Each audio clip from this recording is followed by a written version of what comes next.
mukadzi akanaka anobva kuna Mwari, but pfuma nenhaka zvinobva kuvabereki. Zvoreva kuti pfuma yagadzirwa nevabereki, zvisinei nekuti ndistepmother ndistepfather, as long vana vakatakura zita rababa, vana ivavo they are entitled kunhaka yababa vavo.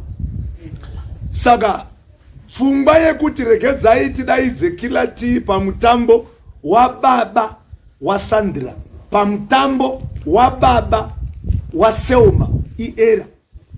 Pfungwa yekuti regedzai tidaidze jaPraiser, baba Harare vakunzi King David ava, baba Harare right. Nyaya yekomtukudzi yaya yazopindirwa nedzimwe nyika manje. Hakuona nyaya yekupindirwa nemachechi ka haachitoziva kuti panenge patoshata. Murunyazozamesa zviri kuitika. Saka zvandoda kuti muite panapa ka, kana iwe uchiziva kuti uri team yekwaSelma, ndoda kuti ulike this video. Wanzwa kuti kusapota Selma panyaya dzese dziri kuitika idzi, like this video. Kana uchiziva kuti iwewe uri against stepmother uyu Daisy Mutukudzi, da kuti ukomende uchindiudzawo kuti why uchibva ukomenda nezvinhu zvekutaurwa naBishop wa panapa.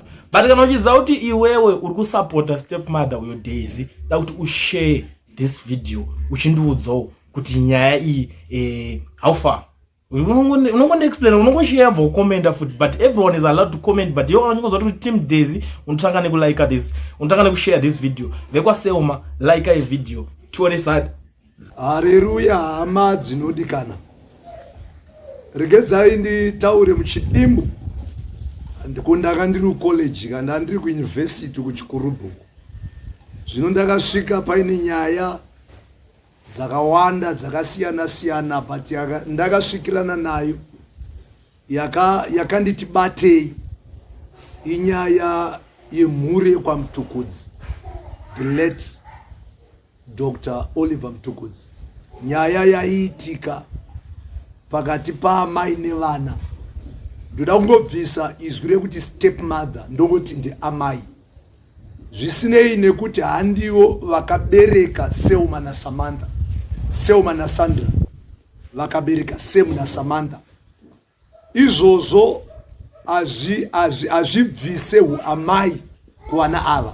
Now era yakaitwa namama Daisy ndeyekuti vakatadza kunzwisisa gwaro rinoti mukadzi akanaka anobva kuna Mwari, but pfuma nenhaka zvinobva kuvabereki. Zvoreva kuti pfuma yagadzirwa nevabereki, zvisinei nekuti ndistepmother ndistepfather, as long vana vakatakura zita rababa, vana ivavo they are entitled kunhaka yababa vavo. Saka pfungwa yekuti regedzai tidaidze kila tii pamutambo wababa waSandra, pamutambo wababa waSelma iera. Pfungwa yekuti regedzai tidaidze jaPraiser, baba Harare vakunzi King David ava, baba Harare nevamwe vakadaidzwa, muchisiya mwana anova ari iye angadei akadaidza jaPraiser, kila tii angadei akatodaidzwa naSelma, baba Harare King David vangadei vakadaidzwa naSandra nanaSamantha, sevana vari kuti huyai mutibatsire kucelebrata mutambo wababa vedu. Saka iyoyo ndo era akoisusuka tinongotaura chokwadi zvisinei nekuti unochigamuchira kana kuti hauchigamuchire. Ende seizvezvi mwaka watatu waso hatina watichavhunduka. Ndo era yakaitwa namama Daisy.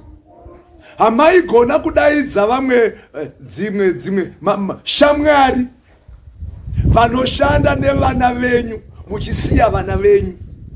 Ndo era yamakaita. Zvakazoita kuti vana vabatikane, vakatanga kuvhundunyura, vakavhura hapwa, kwakutanga kutaura nhau dzakaitika makare kare. Chaita kuti vana vatange kutaura nhau idzodzo sei nguva yese vakange vasingadzitauri, kuti taidyira mundiro kana kuti muhari maibikirwa imbwa. Sei vakanga vasingadzitauri? Hazvaireva kuti vakange vasina zvinhu izvozvo, asi vakuruka vakati gudo guru peta muswe kuti vadiki vakudye.